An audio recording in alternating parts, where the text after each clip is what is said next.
Hey guys, this is Gerry, yours reporting for Kids First, and right now we're talking to Fred Savage from Once Upon a Deadpool. How are you doing today? Great. How are you? I'm doing well, thank you very much. So, in Once Upon a Deadpool, you play yourself, and you're being forced to read a story by Deadpool himself, right? Yeah. So, what was that like for you? Can you just kind of describe the experience to us of being kidnapped and being forced to tell a bedtime story? Well, terrible, as I'm sure you could imagine. Oh, really? No one wants to be kidnapped. Of course. So let's start there. Yeah.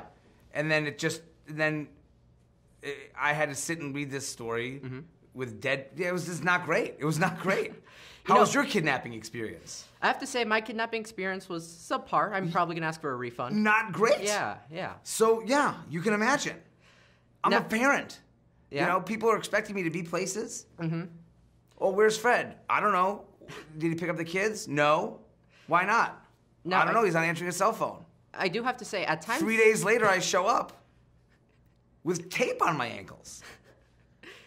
I do have to say, at times you seem to enjoy the story. Well, look, as you know, I've been doing this a long time. And I know that I have to pretend sometimes to be, enjoying things when you're not enjoying things so much. That's what we do. We make believe. And so I needed to pretend to do that. And I also just want to kind of talk about that. There is something good coming out of your kidnapping because... Tell me. For every ticket bought, some money's being donated to charity, correct? Yes, that is true. That is true. For every ticket sold, they're donating $1 to what they're renaming Fudge Cancer, the PG version of cancer. You can bleep it if you want. But in the spirit of the PG-13 version of Deadpool, they're doing a PG-13 version of this terrific organization that they're calling Fudge Cancer for the 12 days of Deadpool.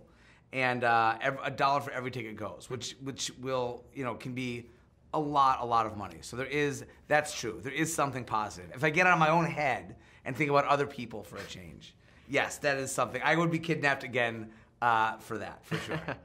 And this isn't your first time having a very lengthy bedtime story read to you on camera. Of course, you did it before with Princess Bride, which was Deadpool's inspiration.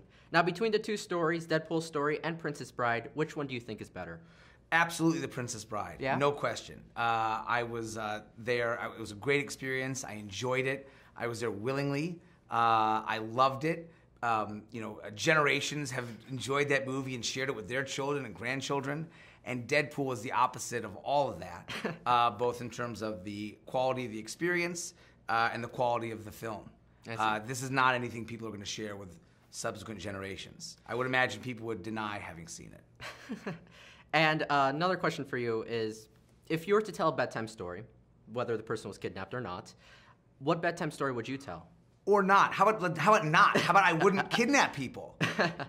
What? So sorry. Go ahead. What story would I tell them? Yeah. Well, like a gentleman or someone who doesn't abduct people, I would say, what would you like to hear? And I would read them the story. Like, what bedtime story? What are your favorite bedtime stories? What would you like to hear? Oh, that's difficult. There's quite a lot of good ones. I'll tell you, my kids, when they were little, there was a lot of, obviously a lot of Dr. Seuss. There was Harry and Horsey was a big one. The Snowy Day, that was one of my favorites. That was big. It all happened on Mulberry Street. Yeah. But I would say to someone who is in bed willingly, what would you like to hear? And then I would read them that. Ryan did not give me that opportunity. I see. And just one last question. When you told you were being kidnapped to hear this story, what was your initial reaction, kind of your thought process, when you realized exactly what was happening and you were going to be a part of Deadpool? Oh, God, don't, was my first reaction. Please stop, was my subsequent reaction. This has got to be a joke, was my third. And then, what do I have to do to end this nightmare fast? That was like my train of thought. But initially was, please don't do that. Well, I think that's a very reasonable reaction. Thank you so much for talking to us today, Fred. It was a pleasure. Thank you. Gerry. Nice to meet you.